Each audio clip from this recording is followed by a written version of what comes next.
নমস্কার বন্ধুরা, আজকের দুপুরের মেনুতে ছিল সয়াবিন আলুগুলোকে বয়েল করে খোসা ফেলে ভেঙে রেখে দিয়েছি।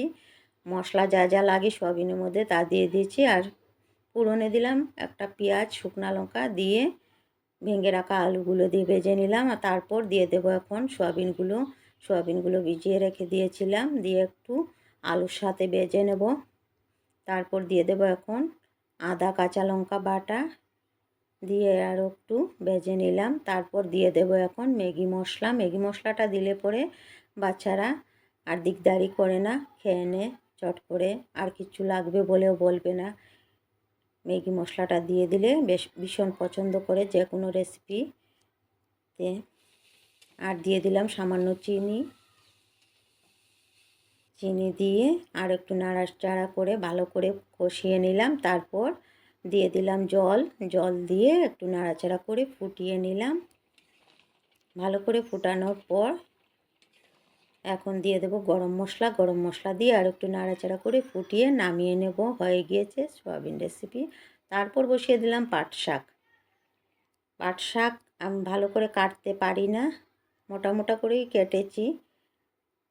আর দেখেন প্রথমেই বানিয়েছি আজকে আমি, এটা অনেকগুলা হয়ে গিয়েছে। এটা হওয়ার পর নামিয়ে নিলাম। তারপর বসিয়ে দিলাম ঝিঙ্গা আলুর রেসিপি। ঝিঙ্গা আলুটা করব আমি পাঁপড় দিয়ে দিয়েছি।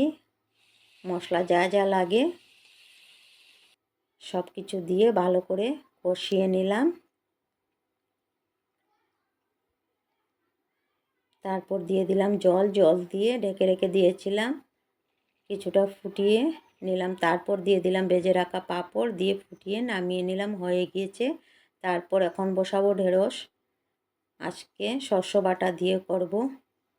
ঢেঁড়স দিয়ে দিলাম নুন হলুদ দিয়ে, আর এখানে শস্যর সঙ্গে আছে আদা কাঁচা লঙ্কা একসাথে দিয়ে পেস্ট করেছি আমি, দিয়ে ভালো করে কষিয়ে নিলাম। কাঁচা মশলা গন্ধ চলে যাওয়ার পর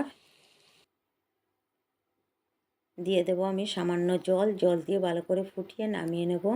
আরও 2-3টা রেসিপি ছিল, এগুলো আমি ভিডিও করতে পারি নাই। এই যা কয়টা ভিডিও করতে পেরেছি এগুলো শেয়ার করলাম। বন্ধুরা, একা একাই সব করি। কেমন হলো রেসিপিগুলো বলবেন। বাই।